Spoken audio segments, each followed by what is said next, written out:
Hello. Hello. What is up? Oh, nothing. Just getting settled. Oh, what were you doing? Well, I was checking to see on weather, and then I sat down, and then it started going off, and it scared me. The weather started going off, or the call?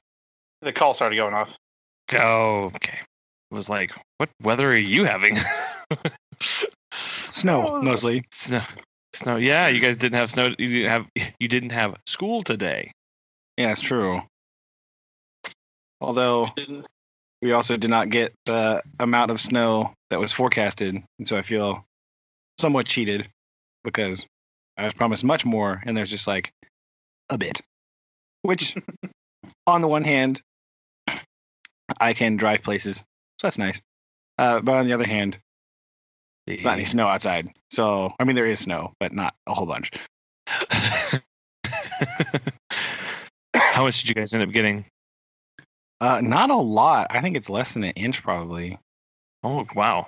But they were calling for like ridiculous amounts of snow. So yeah, this morning it was all mixy and freezy rain, and it was gross. So they're calling for like 3 inches down here, and we definitely did not get that. Yeah, but I know it because it warmed up a lot today, and a lot of like the major snow like on the roads I think got melted. But now we're in the freezing stage. Yeah. So do you guys even have school tomorrow? So far, yes. Okay. But that sort of remains to be seen. It depends on, like you said, how much of that will freeze. It's supposed to do some more stuff a little bit later tonight, looks like. But I don't know how much that will be.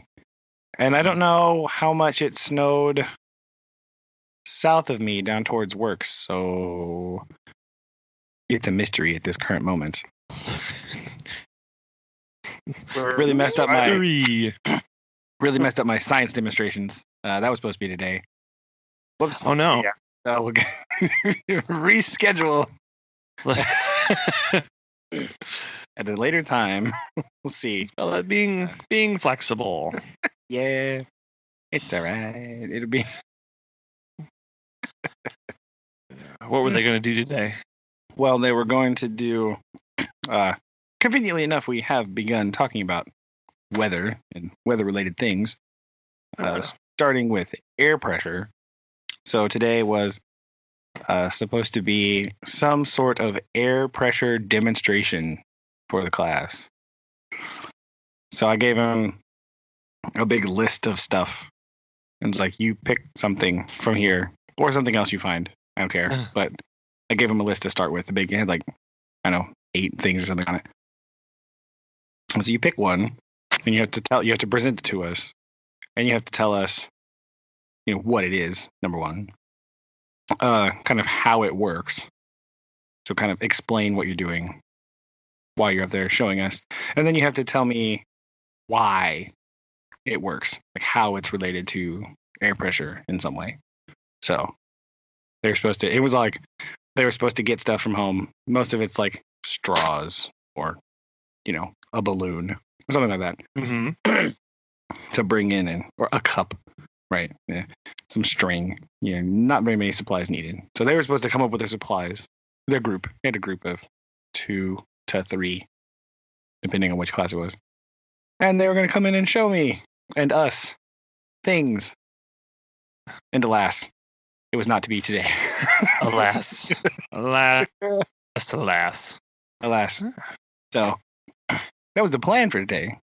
But instead, I played video games and read books. So very much the same. Yeah. So it's all good. Very much the same. I got the text message last night that our office wouldn't open until about like 10, and then about like 7 o'clock got the or I think it was this morning. It was about like 6 o'clock, 6:30, and I was like, oh yeah, we're closed today. I'm like, yeah. So I immediately went back to sleep, Because to Pawhuska, there's only one, like from Bartlesville, there's only one road, and it's very windy and treacherous. And so, if that's just a little bit, and yeah, they're like, "Oh no, it's closed," and I'm like, "Oh no, fiddle! I so wanted to work today." So I'm waiting for the call about 6 o'clock tomorrow morning to see if we actually have work or not.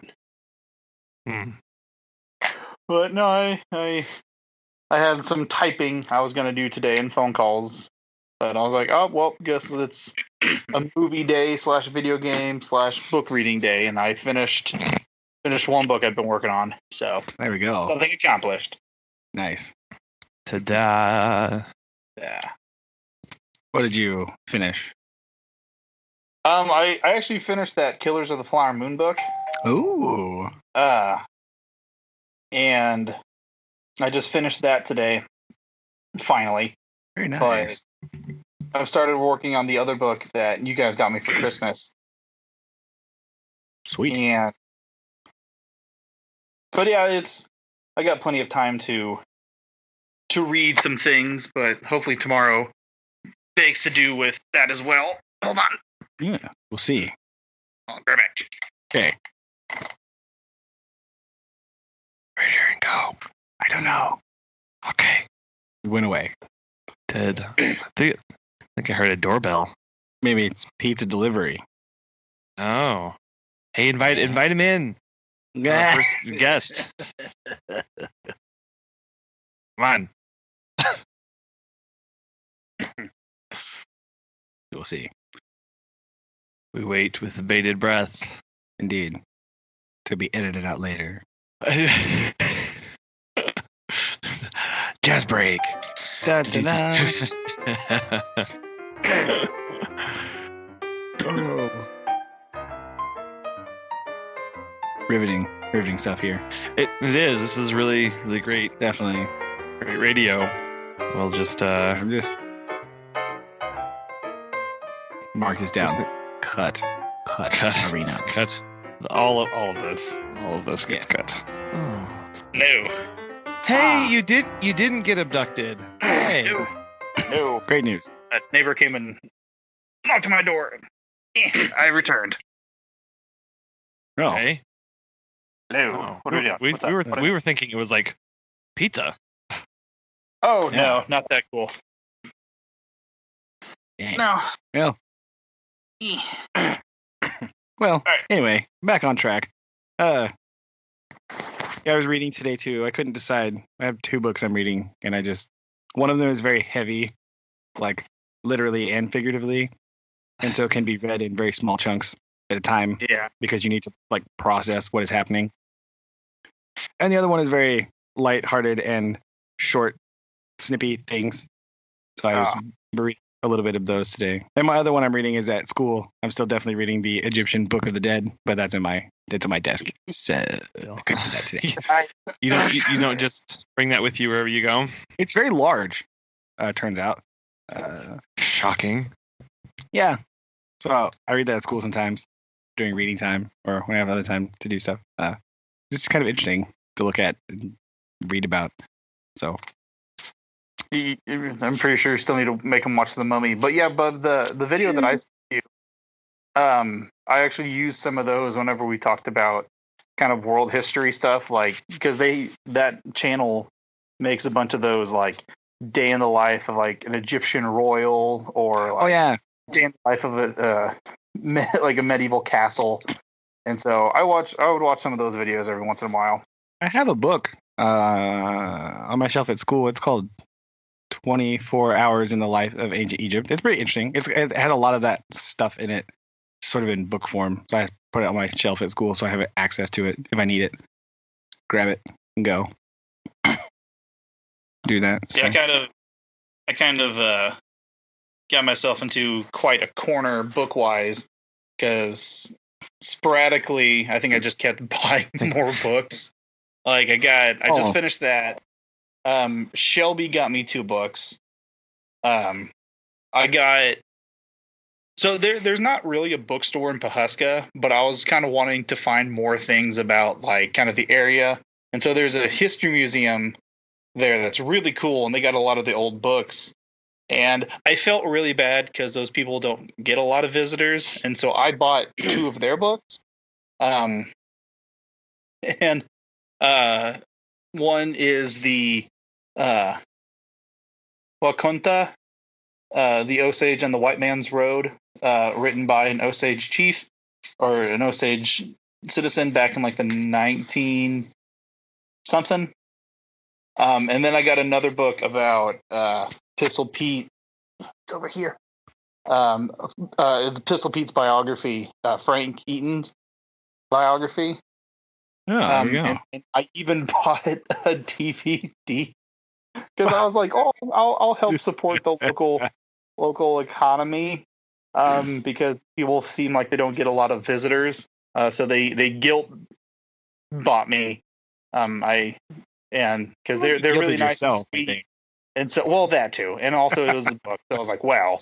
So I got a DVD I need to watch about the Osage murders, and then gosh. Amazon was having a sale, and so I may or may not have bought the what is this? Atlas of Indian Nations of North America. It is quite the big book.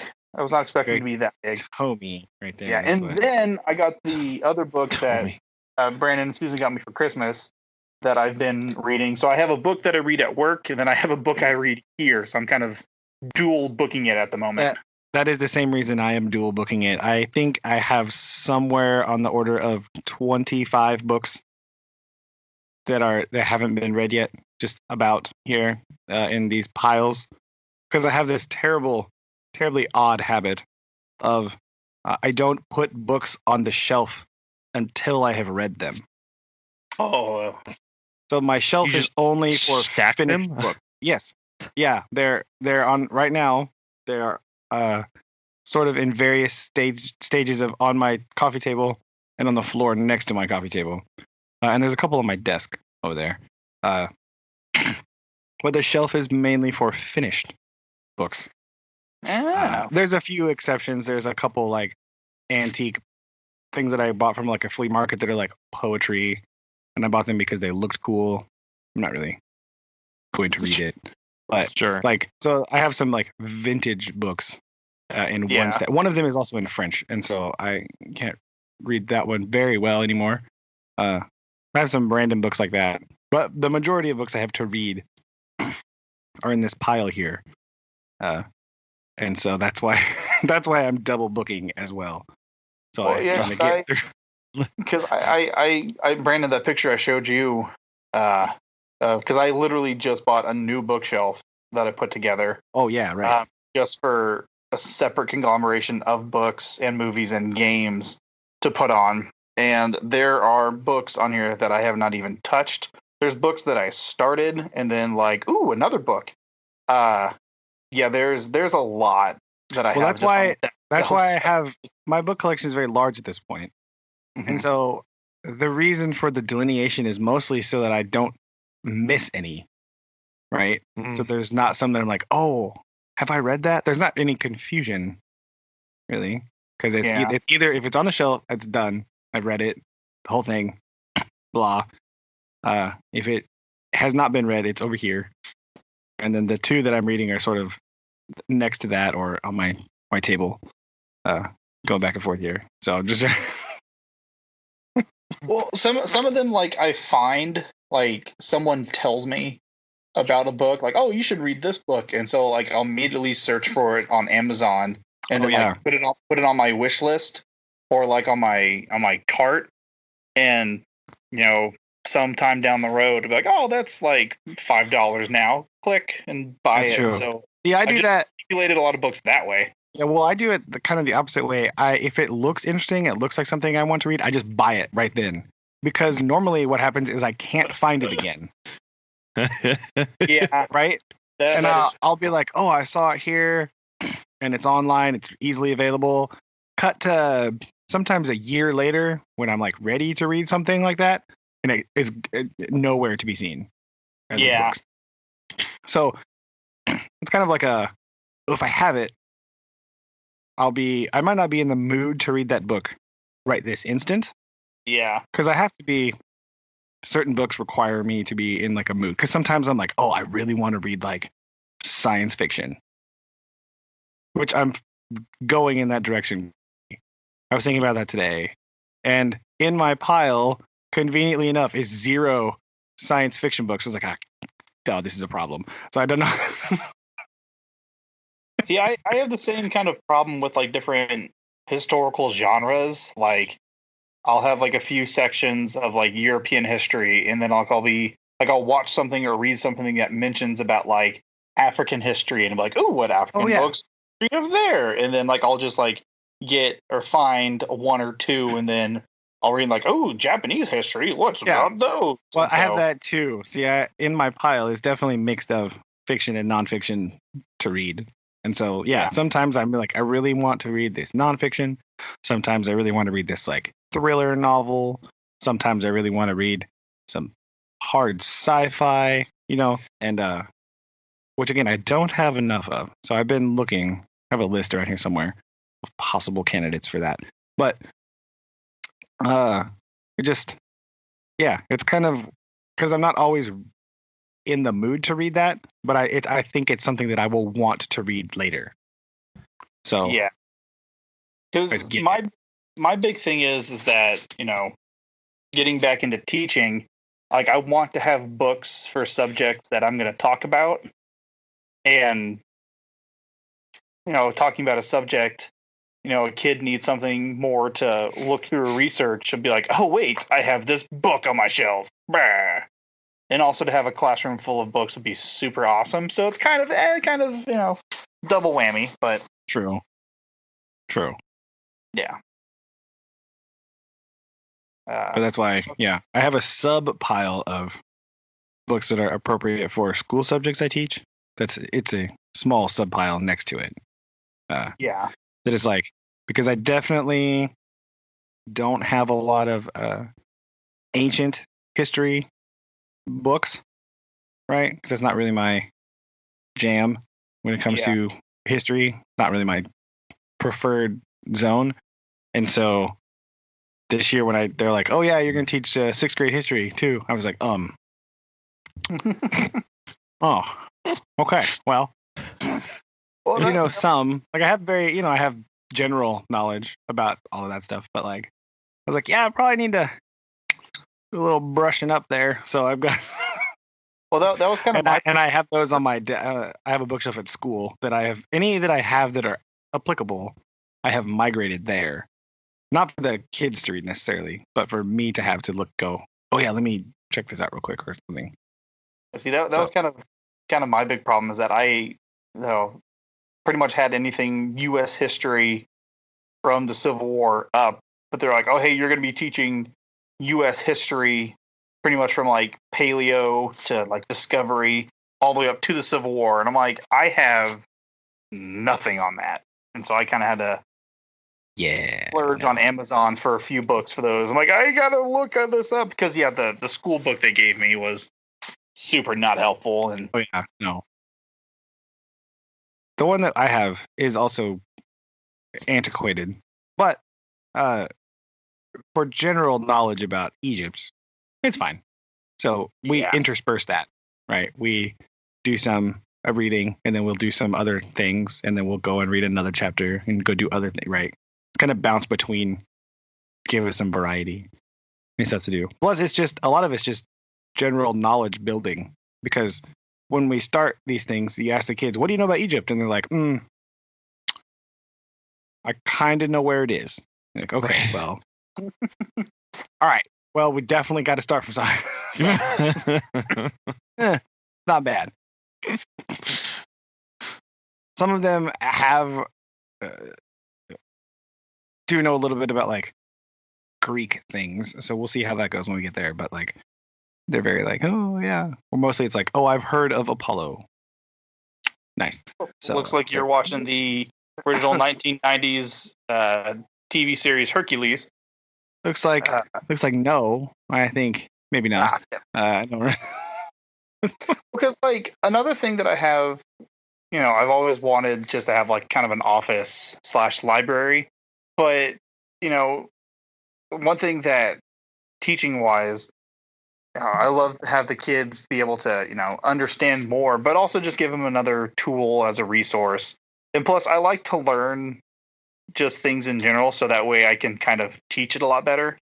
And plus, I can be like, oh, wait, where did I learn this from? Book.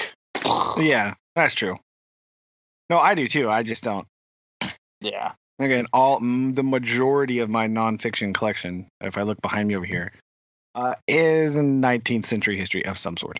So I don't really.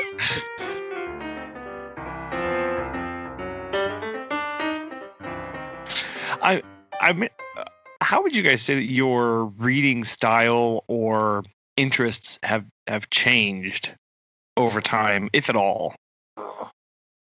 Well, I know for me, like in high school, when Mimi would take us to like Barnes and Noble, like I would usually go to like the sports section, like almost all the time. So a lot of the early books I have were like, nothing but sports related, like nothing but Oklahoma Sooners history, like things like that. And then that kind of developed into like, stories of like, I have a book somewhere around here that's about like the undefeated seasons of Oklahoma. So it kind of was more story narrative driven instead of actually like, here's a bunch of facts. And then I think as I got older, like especially in high school, everything's just kind of, it's pretty much now like nothing but history and then like whatever else. Because like looking at one of my shelves right now, it's like I have the fantasy genre of the Warhammer series, and then it's like surrounded by history books. And so there's the fantasy, sci-fi somewhere in there, like, oh, there's The Witcher, there's Warhammer 40K, and then it's like history everywhere around that. So I think for me, developmentally wise, just it kind of progressed from single-minded reading to, oh, well, this is a very interesting story about, some small town Kansas school. And then, nothing but, compilation of whatever. Yeah, I'm sort of the exact opposite of that. It's more of the Jeffersonian approach to reading, I would say. It's just like literally a little bit of absolutely everything. This fits with your music taste too. That's true. It's kind of all. I'm staring at my bookshelf right now, and it really, it doesn't really, can't really categorize what's happening here in this thing. There's all kinds of stuff, a little bit of everything. Just kind of, again, it's sort of what I'm in the mood for at that time. It's very like whatever I feel like that time, and then like my book buying habits are also very random. I just sort of wander around, like when I go to the physical bookstore, when I go to like Barnes and Noble. The reason I like to go in is because I do just tend to wander about and pick up things aimlessly and read the back and go, nah, or ooh, yeah, let's try that, and just go for it.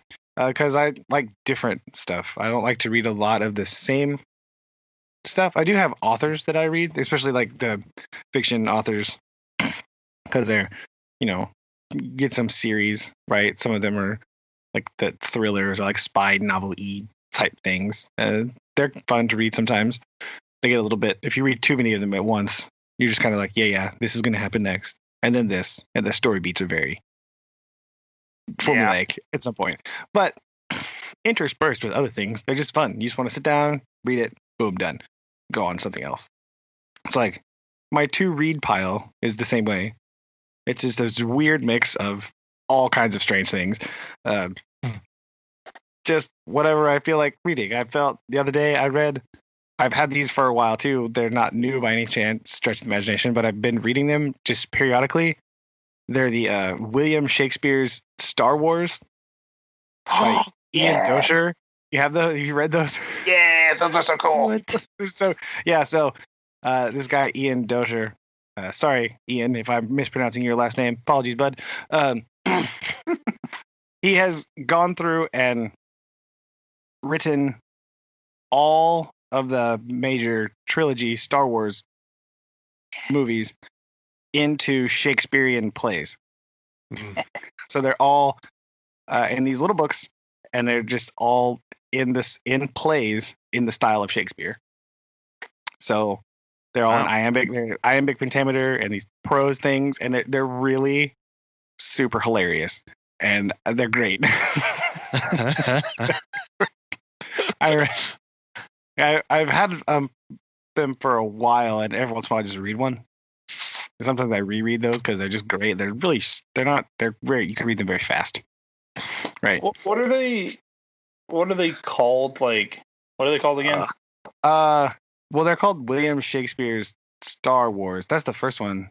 And so he originally did the original trilogy, and then he went back and did the prequel trilogy, and now as they come out, he is doing the sequel trilogy, right? Yeah. So, but they're like William Shakespeare's The Phantom of Menace, William Shakespeare's The Clone Army Attacketh, right? These type of things. So they're fantastic.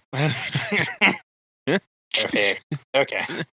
So I read one of those like last week just because I was sitting around. I was like, oh, what do I want to do? Oh, I know. I'll read The Empire Striketh Back. Excellent. Well, because like I like little books like that to where they're not necessarily planned. They're just kind of randomized, really.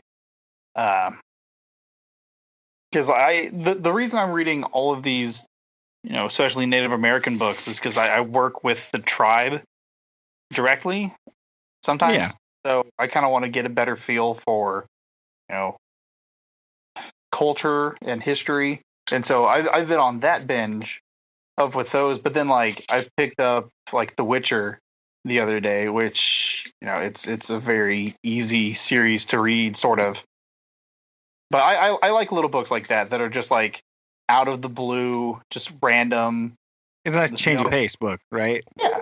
Especially I'm reading this giant thing. It's called Sapiens, a brief history of humankind. Ooh. Yeah. Oh boy.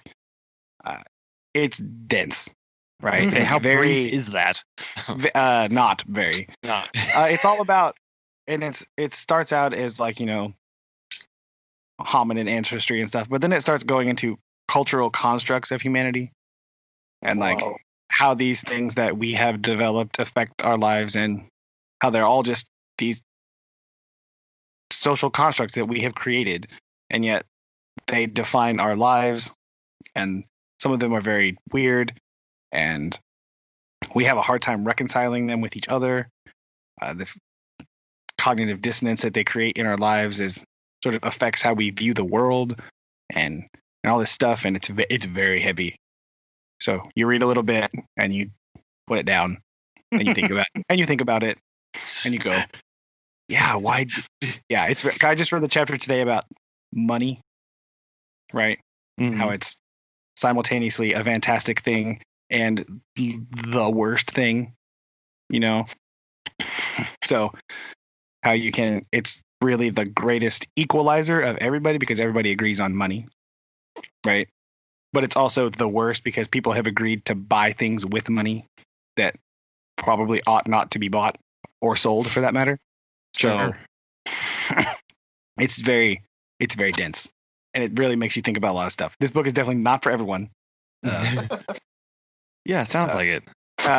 So to balance that out, I am reading Mike Rowe's The Way I Heard It, which is just like a bazillion little tiny short stories about Mike Rowe doing Mike Rowe things that are put together with like stories from other stuff. It's very good. I like it. Yeah, I've heard that was good. You can just zip through a couple of them real fast and go do something else. It's very nice. Change of pace. That's why I'm reading both of those at the same time. Kind of balance each other out a little. So there's a book that I want. It's called Osage Indian Murders, but it was written and cataloged by like a bunch of like FBI agents during like the 1920s, and so it is just like nothing but dull facts. That doesn't sound like the best read. And like I really want it just to add to my collection, but I was like reading through snippets of it and I'm like, this book's interesting, but it's one of those books where I have to read it in correlation with another book that's like completely off topic. Oh yeah. Or I'm like it's not related because I just read like a chapter and I'm like, oh boy, how I'm taking a break from a book right now. I don't know if you guys ever do this, where you read it for a while and you're just like, I have to not, because it's hurting my brain a little bit. I'm reading. It's called. Where'd it go? It's called "I the Supreme" by Augusto Roa Bastos. It's a Latin American fictionalized writing of is he Paraguayan? Hold on.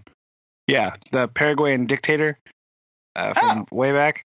And it's told, basically, it's a stream of consciousness novel told from the perspective of the dictator. And the only two characters in this book are him and his secretary. And it's just sort of the conversations between them, but like also the inner thoughts of his mind. And also, it's very hard to read. Can't imagine why not. Why? It's really good and really super interesting. But oh my gosh, it is tough. I'm not even that far in. I was like, I gotta take a break for a minute. I gotta go back somewhere else. So it's definitely like, it's a rough one. It's good, but it's a rough one. I have had some other ones like that too that I've read recently. Well, within the last year or so and a half, that I've just been like, oh, okay, hold on. I got in over my head here a little bit. I need to take a break. Put this one down. Go somewhere else. Come back later. So that's what, yeah. Colin, I can't help but you have not weighed in on the topic yet. So I'm interested to hear your thoughts and opinions.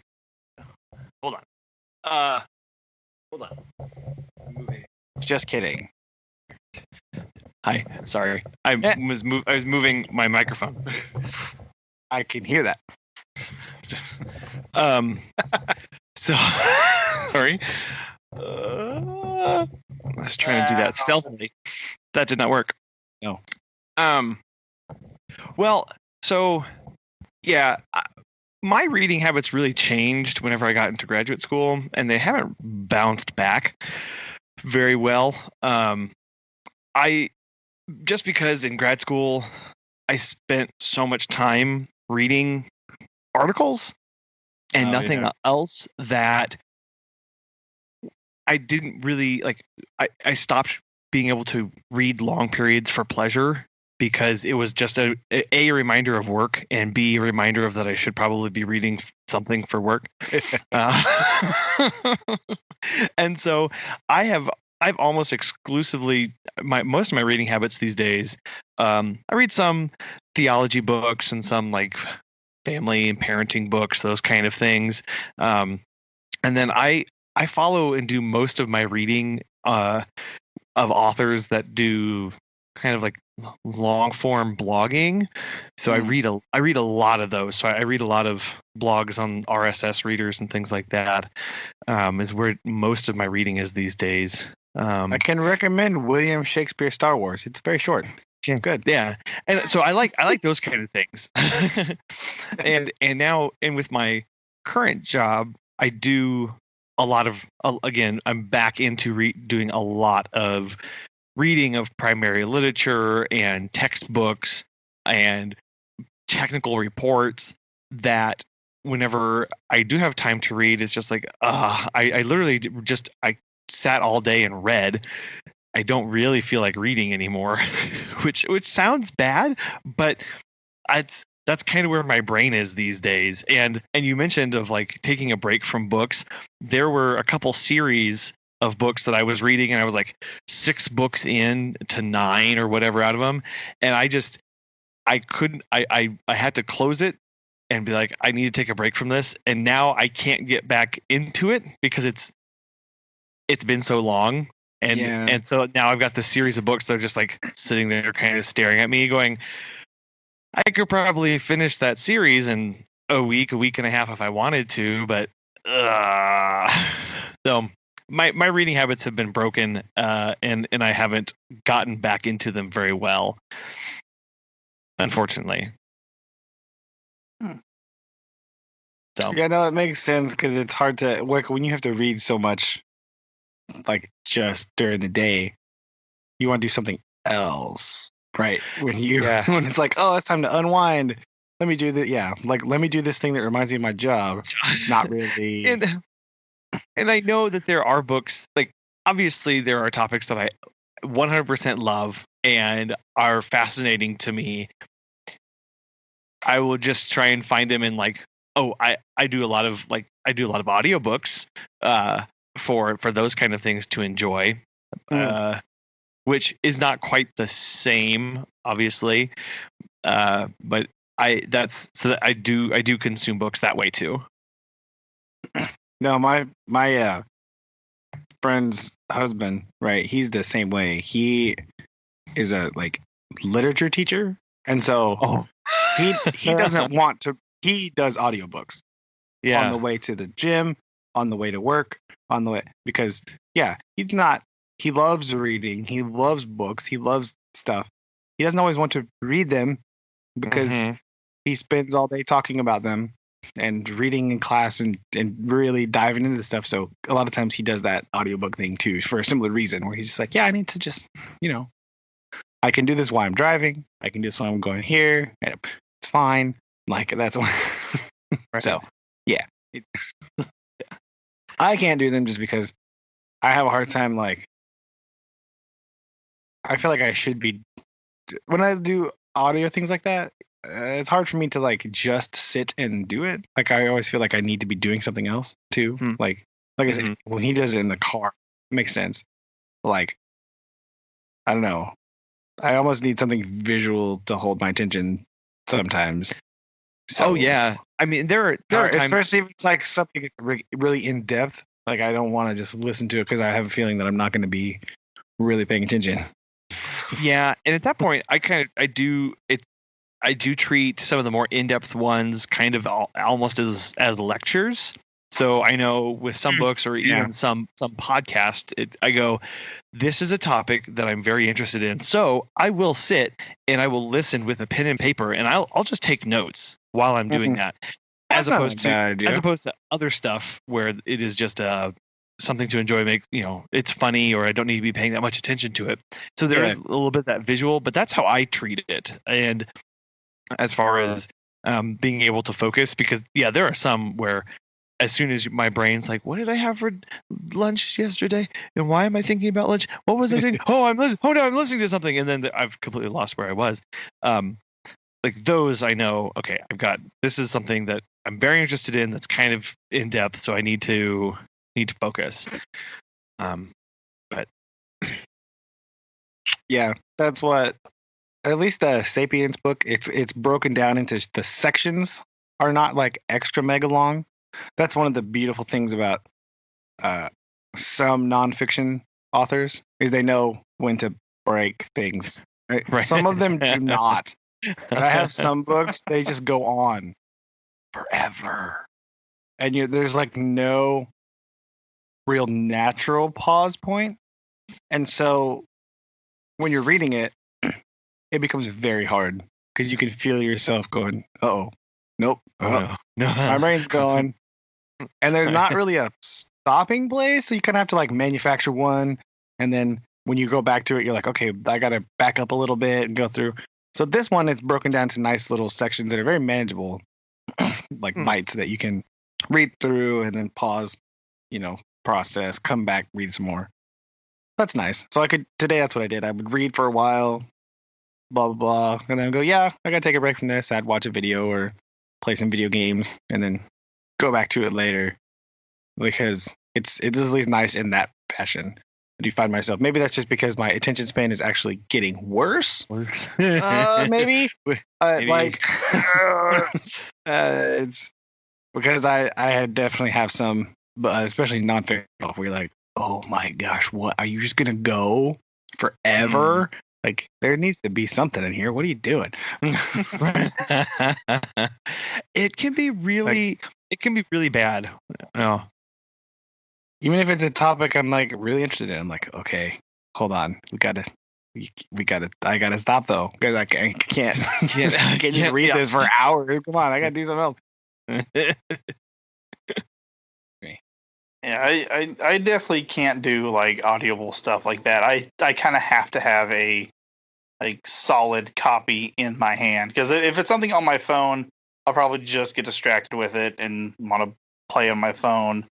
Just be like, oh well, I'm listening to this, and like, oh wait, but this is on. It's like, oh, what does YouTube have to offer? And yeah, I feel like I have to have that physical copy. Sure. Yeah. It's like it. I guess it may be, but I do enjoy it. I do also find myself thinking things like, why did they choose this paper? That's a weird choice, but that's something else. Oh my gosh. Okay, so this is a valid point if you think that sometimes I read at school, like at work, right? So I read at work because sometimes during the day we have the response intervention reading time, and it is just like we do like in-depth reading instruction stuff during that time most days. And some days, usually Friday, it's like, hey, we're just going to read today to make sure you're caught up on your reading goals and all that stuff. So I'll just read also because why not? I'm there. Sure. But reading under the fluorescent lights, I find that very glossy papers in the book are the worst. Like I can't. It's awful. And so other times they're like the more muted, cream colored ones. Like, ooh, yes, this one. I like this very much. Some of them are like, my eyes are straining. I can't see. So it's an environmental problem more than anything else. But yeah, I think that's an interesting point as far as the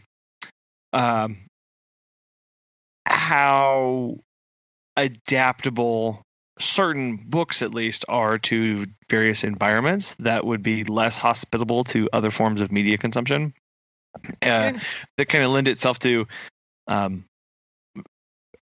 you can read the same book in the car, by the beach, in a room, in all these different locations, while if you're doing that with it's hard to do that on audio format as well as kind of in a digital way too. Of the screens don't always look the best in certain scenarios, and you don't want them near water most of the time. So, yeah, it's a problem. Choose your media wisely. Dun dun dun.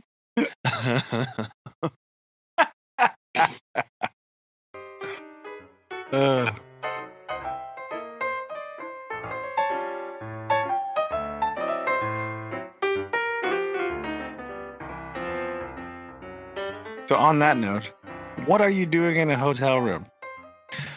Yeah. So you guys are talking about snow, and we got over the Osage Beach got 5.5 inches.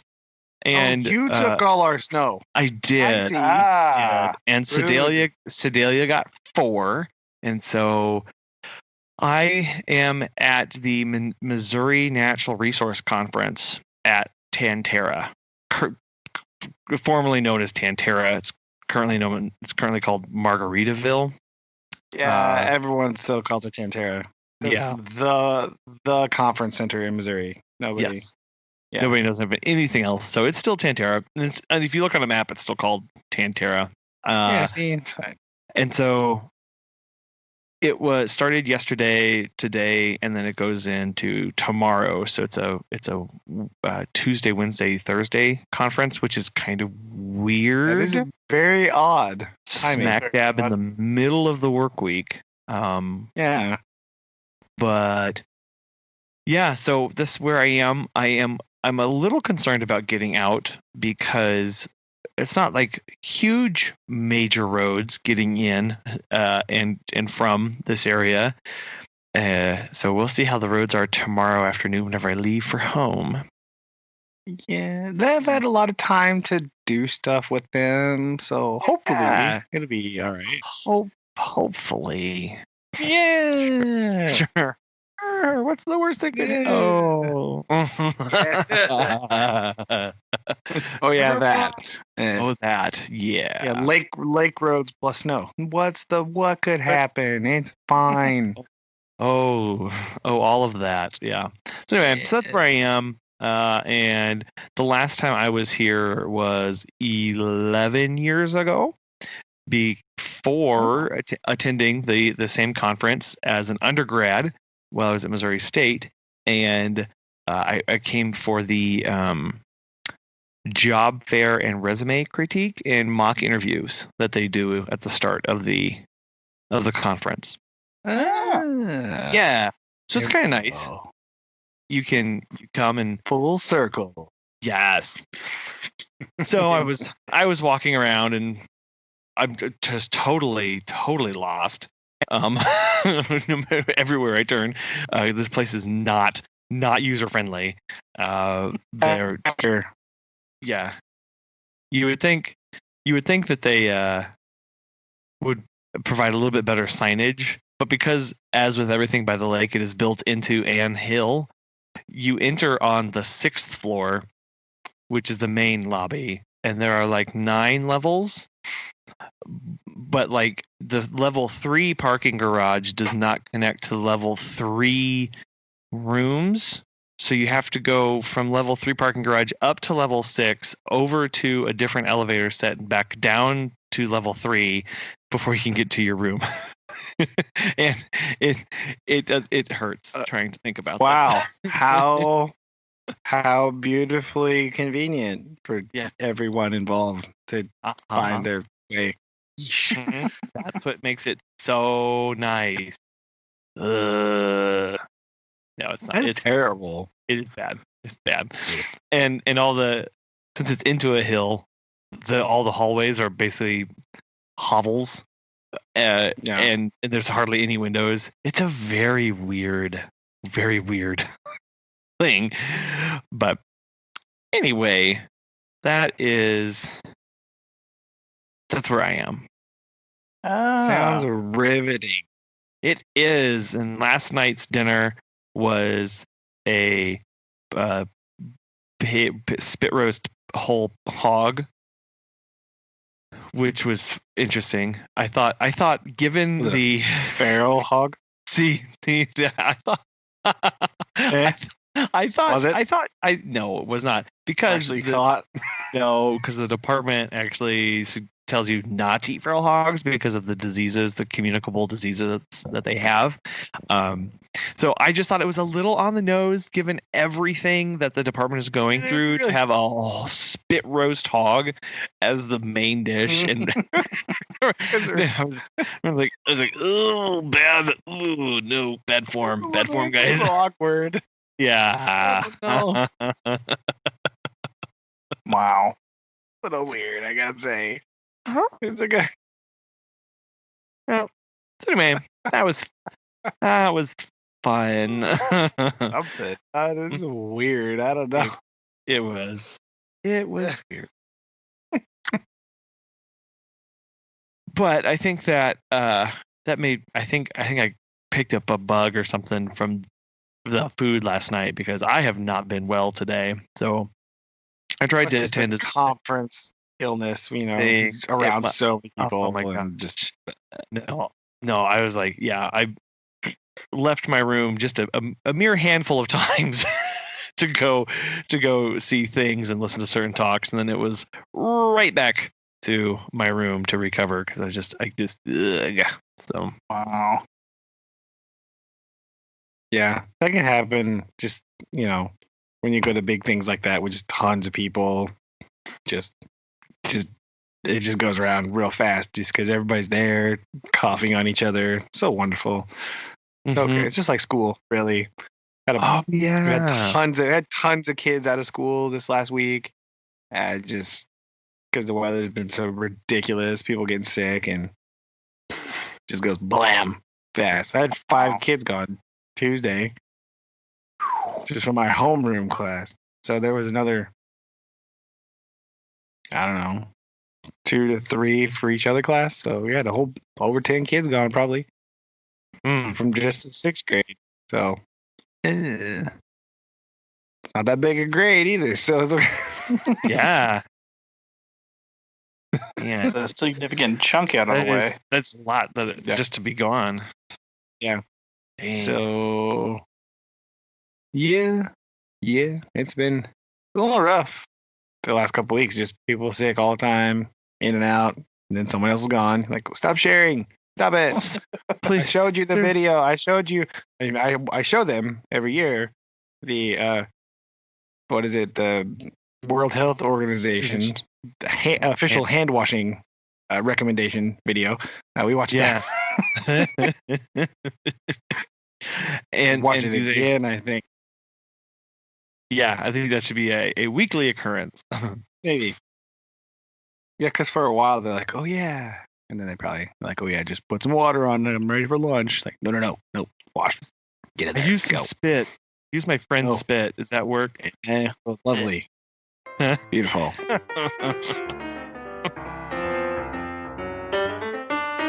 Well, hopefully you will make it home, all right, and not succumb to too much illness.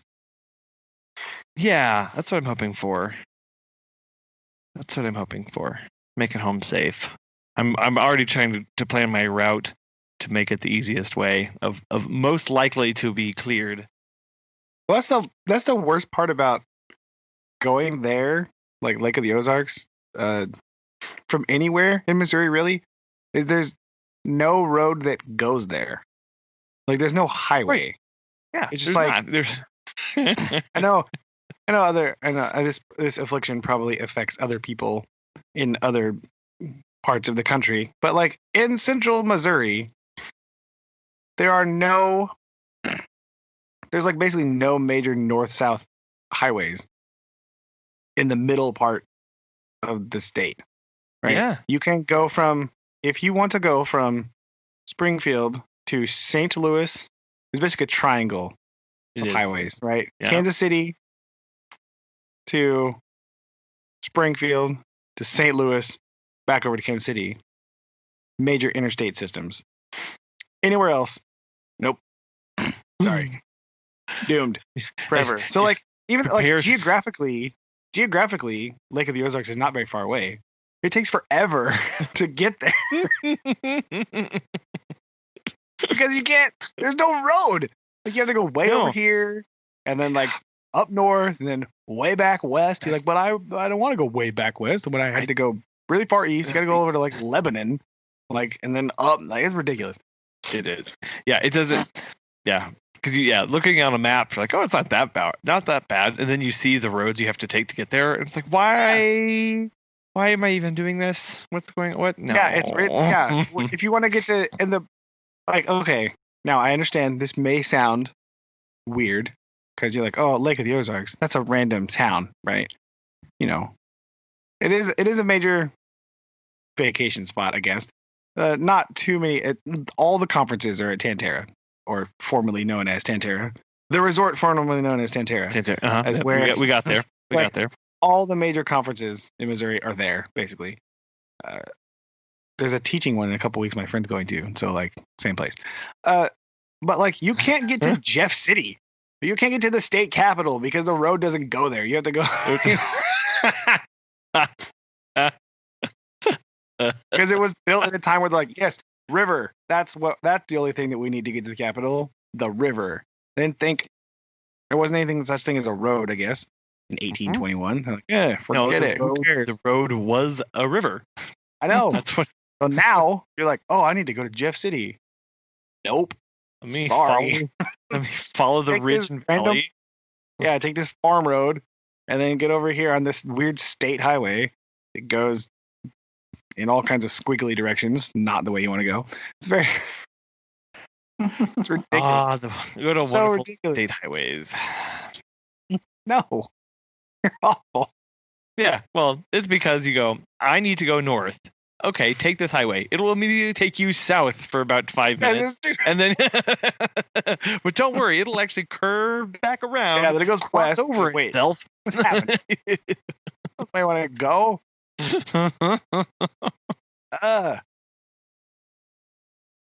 So not being able to make it to your own state capital, which again, not that far away, really. When you look at a map, it should be relatively close. But it still takes, from down here, it takes like 3 hours. The same amount of time it takes to get to St. Louis. It does.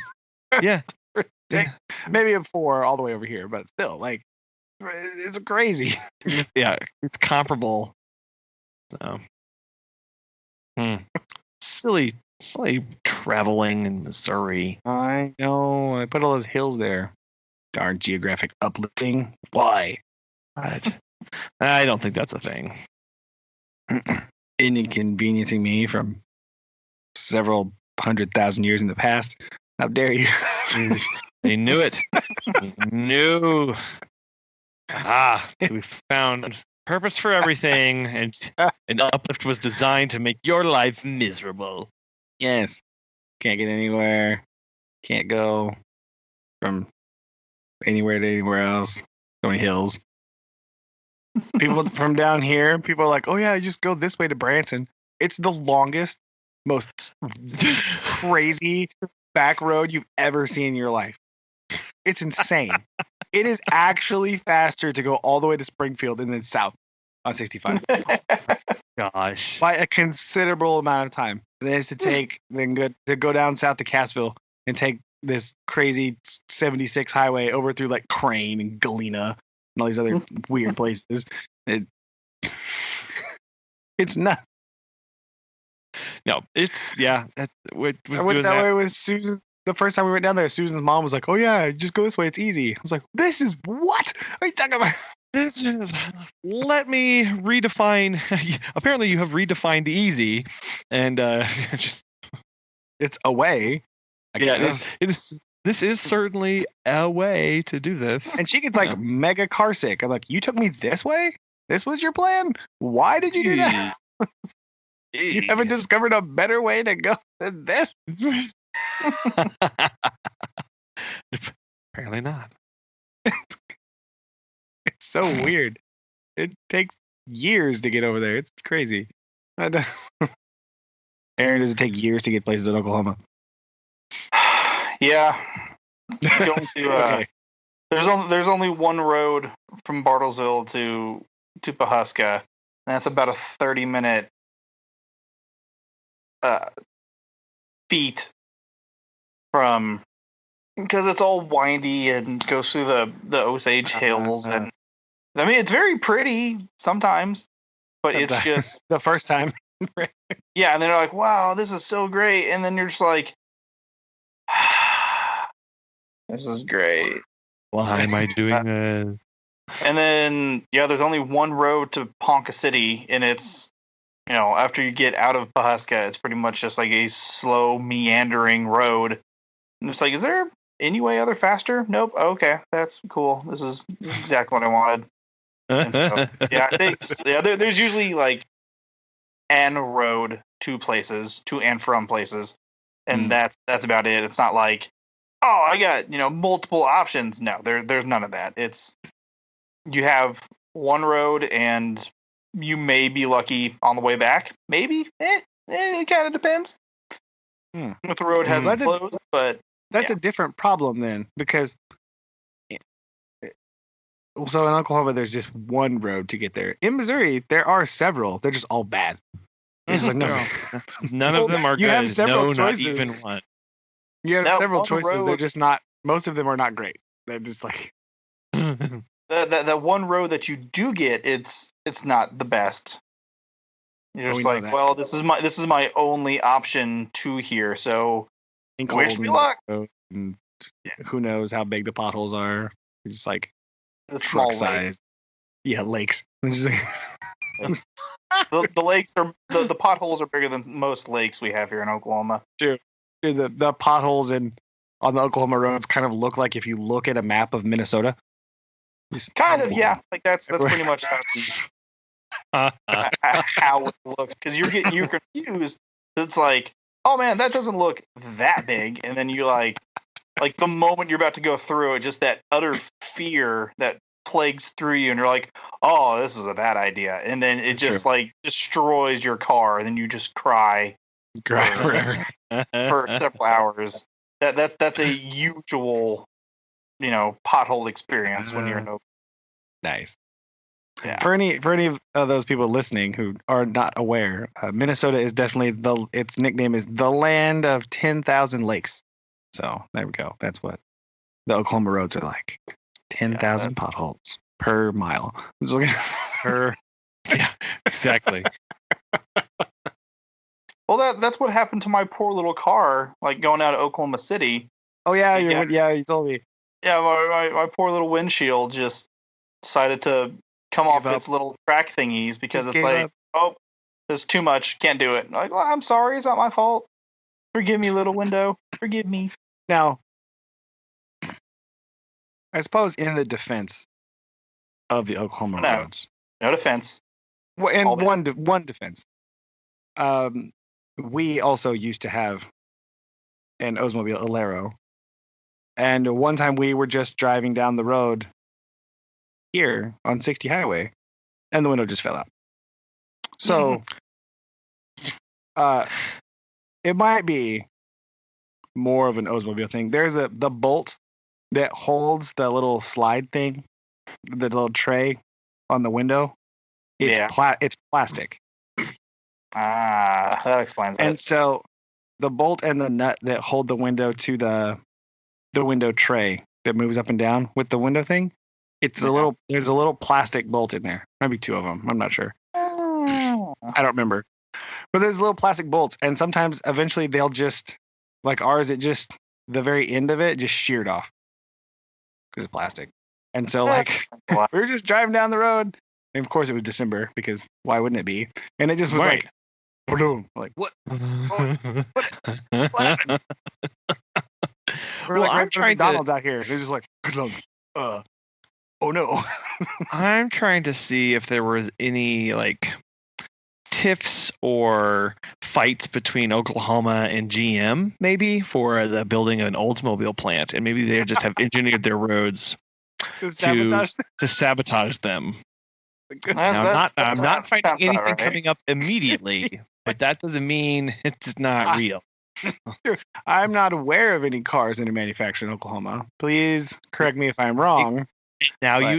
See, it could have been, but maybe they slided them. Maybe they moved the production somewhere else. This is what I'm saying. And so they learn about fair play, GM. Your Oldsmobiles are ours. We will devour them. We will devour them window by window. Little plastic bolts. Not going to hold up. We're coming for your plastic bolts. We're coming for them. See? That could be it. It could be it. Show them what's up. But I do remember they took that thing off and they showed me. And they're like, yeah, this is the thing that holds it on there. And I was like, what? Why? And he's like, yeah, I know. It's terrible. I don't know why it does that. It's probably a lot more common than I realized. It's probably many cars out there are probably afflicted with this problem now. So be wary of your window bolts because they're plastic, probably. But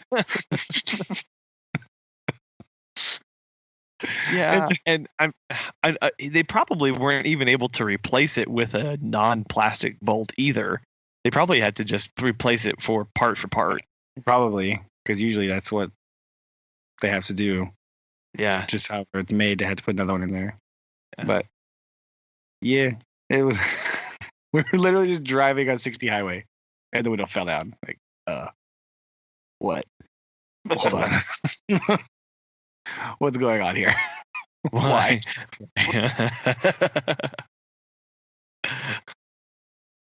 At least it wasn't rainy, I guess. That's a good thing. Look, it was positive side. It was very cold.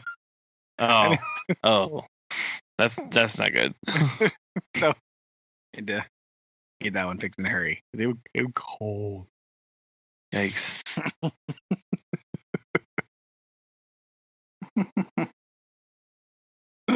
That's right, what it is. Bad plastic parts. Finally shearing off under the stress of the Oklahoma pothole-ridden surface. Dun, dun, dun, dun. Because sometimes you're driving got and this. it's like, oh wow, this is a very terrible road, and then like you come around a corner and it's like, oh wow, this is a very nice road, and then like the next corner is like immediately like, I spoke too soon. Why have you cursed me? Kind of road. Like that's what happens a lot of times. Unfortunately, because you're like, oh man, this is like a bad road, and then like for like a split second, your brain is like, wow, I've spoken too soon. Oklahoma has really turned a corner, and then that thought just like thunk, and you're just like, oh, why? It's probably because that was the former worst section, and so they just fixed it only. Yep. And then they went back. Our down here, they did our road a couple years ago, the one right in front of my apartment, and it's like, I don't know what the city was thinking, but they used the worst, like, road surfacing, whatever I've ever seen. It's terrible. It's like the cheapest. It's not even chip and seal, really. I don't even know what you call this. It's just like tar, and they just put stuff on top of it, right? Like these little black asphalt pellets, but it's not asphalted as such, right? It's very odd. I don't really know what this construction method is, but it's the cheap one, basically. Ew. So like, it's just, they like put down a layer of tar, and then they threw down like a little bit of the asphalty like pellety things, but they're not like mixed with the tar. It was like a separate situation. So it's like a loose surface. It's weird. So it's like the chip, like the chip and seal, kinda, but it's blacker. Ew. So it's not like that weird gray-y nasty chip. It's sort of like chip and seal, I guess. It's basically a chip and seal, but it looks like they're using something different to do the chip and seal process, right? Because it's kind of like that same process where you just throw stuff down and you run over it a little bit and then it's done. Like, yeah, it's fine. It's whatever. But it's all this stuff like comes up everywhere, and there's huge patches in the road where it's just like all washed off. There's like bald spots on the road where none of the chip is there anymore. That's gross. Like That's the weird. seal is there, I guess, if we're gonna call it that. And there's like enormous cracks because of all this stuff. It's really weird, and it's really strange. That's very strange. It looks like it cost him about $5 to do this. Ooh, fancy. It just doesn't hold up very well. It's really odd. No. So Yeah. I know it's just like a really random side street that dead ends back here, but like, come on, man. Come on, we got. Why would you? Yeah, I don't know. They're saving all that money. Apparently, we are going to get a roundabout. Oh yes. A roundabout. Oh yes, a roundabout is coming. At least one, maybe two. I don't remember where exactly, but I was reading in the paper. They're talking about switching up some of the traffic stuff. It's like, I think they're gonna do like one like on a random side street, or just maybe on Business 37, maybe by downtown. So we'll see. Saving all their money for that. Fancy traffic stuff.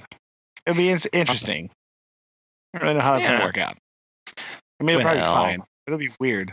Like, you're gonna do what? Or it won't be fine. Well, I mean, it'll be fine for me, I guess. I don't know. Because you can drive around a one. You know how to work one. Ta-da! Well, two thoughts on that.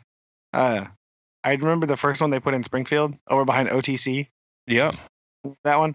Oh yeah. I remember that one. That was the very first one Springfield ever put in. Now they've gone crazy with all their roundabouts and double diverging diamonds and all that stuff. But the first one ever they put behind OTC on that side street is like a test to see how people handled it. Because that's a relatively high traffic area to get into that side street back to the school. But like not tons of normal, like everyday traffic wouldn't see it. So it was like a weird spot. But I remember Corey and I went out and sought it out specifically, and on our way home from somewhere, and we just drove around it for a little bit, like just weird, because we were idiots and we were in high school. But serious note, I was reading that I don't remember where it was, just a while ago. I read an article about a town was trying to look for ways to make their roads safer. And so what they did was they took a lot of the signage down. Right? Like the arrows pointing which way the traffic went and all that stuff. Mm-hmm. They took a lot of it down. And so what happened was everybody through those certain areas, everybody started driving slower because they were more like cautious, and attentive and unaware of what to expect. So they would slow down, and traffic accidents like dropped dramatically. Whoa. Yeah, it was really odd. So maybe by adding new and bizarre traffic furnitures here, people will slow the heck down sometimes because they're unsure about how to cope with them. All of the signs in Russian. It's true. There you go. But, well, one of two things is going to happen. People will slow down and be cautious, or someone is just going to drive straight through the middle of it with a truck and be like, screw it, rah, and just run right through the middle of it. Those are the two options that we really have. Yep. Yeah, that'll be fun. I mean, be fun. Yeah, someone will probably just do that one for fun one day because they'll think it's hilarious.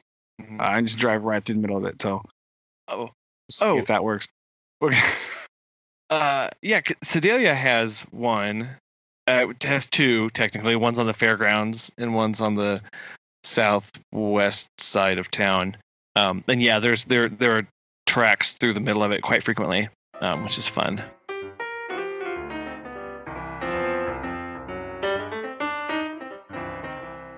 But I said Russian.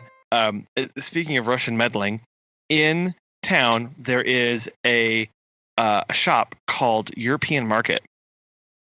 And when they say European, they mean German,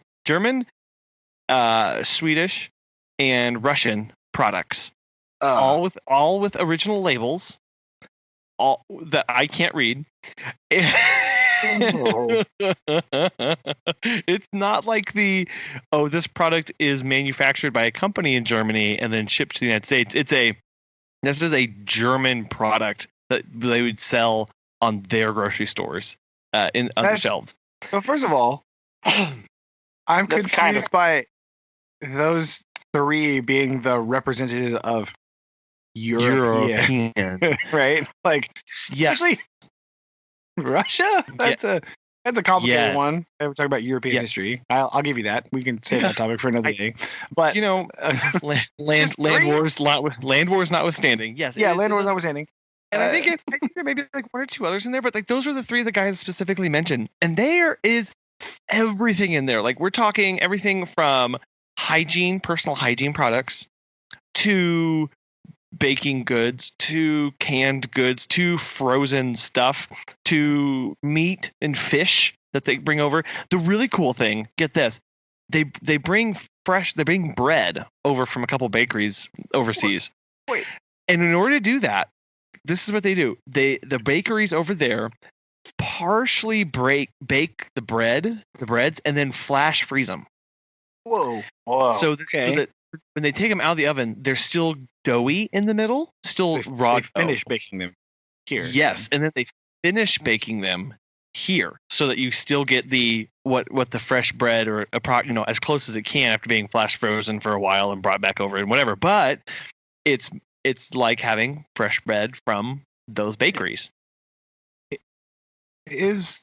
Okay, so my follow-up question, is there large populations of those country people there? Like, no. Is there a large German population being serviced by this market in Sedalia? No. Okay. So that's a really I don't really. Maybe there is, and I just don't look for it whenever I'm out and about. Maybe there are people from more people from those countries than I recognize right off the bat. But I don't hear those German being spoken, or I don't hear those dialects. I don't hear those things around. But again, I could be completely off base. And no, or Swedish, maybe. No. It's just a cool thing. I mean, it's kind of awesome. Like, I'm not is. disparaging this plan. This is a very interesting thing. So, like, here in Monet, right, we have two stores that are similar that have products from, like, Mexico and other places like that, right? Because we have a very large Hispanic population. Mhm. And we have they just opened one here. It's some sort of, I don't know what the name of it is. Down here on this other street that I saw yesterday. It's like an Asian market because we have a very large population of people from Southeast Asia. Right? So this makes sense to me. But like a Swedish store, again, it's kind of awesome because I go into the like the Latin American stores here, whatever, like little Mexican market, like the supermercado is what it's called. And there's some really awesome stuff in there. Right? Mm-hmm. And they have like a little bakery in there, and there's one of them has a thing where they just make fresh tortillas all the time and bag them up and sell them. And there's also a restaurant in there. That's what's up. Yeah, I am all for this, and I'm very excited. I driven by quite a lot because it's kind of right off the main highway, and I always thought, like, what does it mean by European market? Like, what do they have in there? Why is it thing? And I walked in there, and I was just like it was one of the things of, it was very just otherworldly, because it was like I'm looking at the store shelves, and there are boxes of what I think are cookies, but none of those words or symbols mean anything to me. And so I don't know like what I would be buying or anything like that. Yeah. So it was really cool. And I talked to the owner, because I was like, quick question, how long have you guys been here? And this is really cool. Why did you start? And he just said, like, they just started it because they liked the products. And so apparently there's a small network of markets like that group together to buy in bulk from overseas. That makes a lot more sense. And so yeah, it's not just like that one store ordering, it's that store plus a bunch of other stores across the Midwest kind of thing. And the way they order is they have really long lead times, because they don't have access to the things, the shipping like Walmart or whatever, or Amazon kind of thing. So it's like, and yet Walmart always out of stock still. Interesting. Always. Turns out, I don't understand that. But yeah, he's like, we get 1 or 2 like shipping containers, and then they just disperse out of that for whatever order you got, and then whenever you're done, like, you have to wait till the next shipping container. It was very interesting, and I was just fascinated and wanted to know more, but I had to go pick up the kids, so I'm definitely going to go back. Weird. Yeah, that's pretty cool. But because going into places like that, you can find some crazy cool stuff, like on accident. Yeah. So. Well, I was very excited because they had some really cool like smoked meats and smoked fish that you just can't find anywhere. Like, who does that except for no one. So I'm very tempted to go back and buy like a whole smoked fish. Yeah, I got one of the things that some of my kids went together and bought me for Christmas. I got a giant bag of like Mexican candies. Oh, Lord. Oh my gosh. So many. And I have some Hmong students too, and every once in a while they just come in and be like, "Hey, you want to try this candy? Like, what is it?" And they're like, "Just try it." Like, okay. Because there's a couple little Asian markets around here like that, and they just like have some extra stuff. I'm like, "Here, try this." I'm like, all right, that's cool. So there's a little place in Ponca City that's an authentic Mexican restaurant, and like they actually have like the Mexican candy but they also have like other traditional sweets that like the guy's mom just cooks. Oh, And they're like, no, yeah, like there's a random population of, markets like that here in Ponca City of all places. And that place is really fun to go to. And I can't remember like where it's at because I've been twice. I can't remember how to get to it. But it's over by, yes. I know it's over by one of the refineries there in Ponca. Get But you some of yeah, that. it's just, The dulce de leche. That stuff is good. Oh man. there's like the little breads and little Second this. sweet bread things like that. Oh yeah. And I was just sitting there dumbfounded one day, and I was like, "What is this?" And the guy's like, "Try it." I was like, "Okay, that was really good. What is that?" He's like, "Oh, try this." And yeah, I think I tried like 6 or 7 just different kinds of like things that they cooked of like just like the traditional sweets, and I was like, "What is this? What is this? What is this?" And he's like, "Oh, keep trying it." And I'm like, "That sounds good." Yeah, that was a fun day. Yeah, too, because you go in there and one of the supermercados here, yeah, they have stuff in the little there's a little restaurant in there, like I said, and there's a lady in there that makes stuff. They make all the kind of stuff that you can't get at any other like restaurant, you know. Mm. So a lot of the stuff is not stuff that you're gonna get just when you go to some other random restaurant. So there's all kinds of really interesting things in there, and they have crazy fruit in there. Like, what is this? Where does it come from? Oh, why are these bananas so good? Right. Like, what did you do? Oh my gosh. Yeah. I got to try like Mexican Coke, like Mexican soda. Oh, yeah. Like in the actual like glass Yeah. bottle. Uh-huh. It's like, yeah, we got the shipment like last week, and I was like, oh, That's the best. yeah, it was so good. Well, because that's all the actual real sugar. Right. They In use that the sugar. It was so good. Also, those Jarritos, those sodas. Have you had those ever? The other ones? Well, is that those different like flavored ones? Yeah, the orange one. Yo, Yeah. Yes. Oh, yes. orange Jarritos is the best. I love that one. The other ones are good too. The orange one's my favorite. But oh man, yeah, they have those. They sell those in the Walmart here too. Oh yeah. They have a big aisle or two that has some of that stuff in it. You can grab that at just the Walmart. You can just go down the aisle and boom, glass bottle, soda time. Oh yeah, that's what.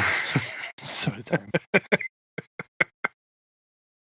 As well as some other really random things like what, why, this, I don't know, whatever. It's okay.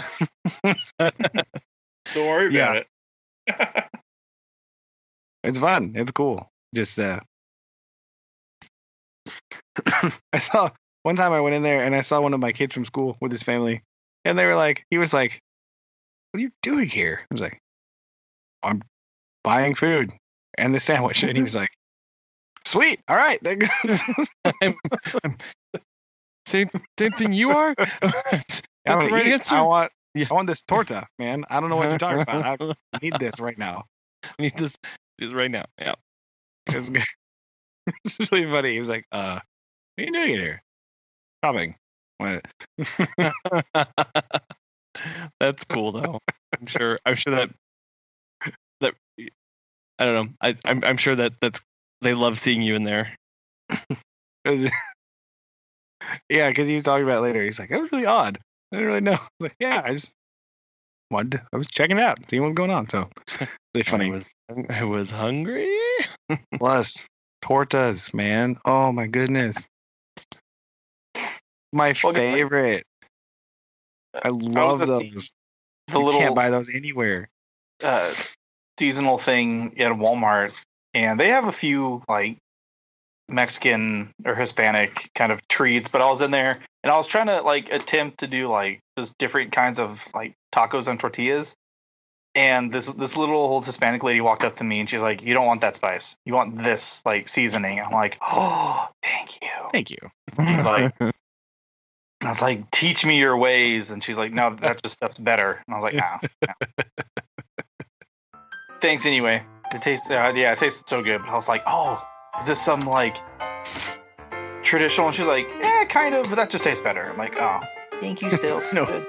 This other one's just awful. It's trash. Don't get that one. Okay. Love you guys. Love you too.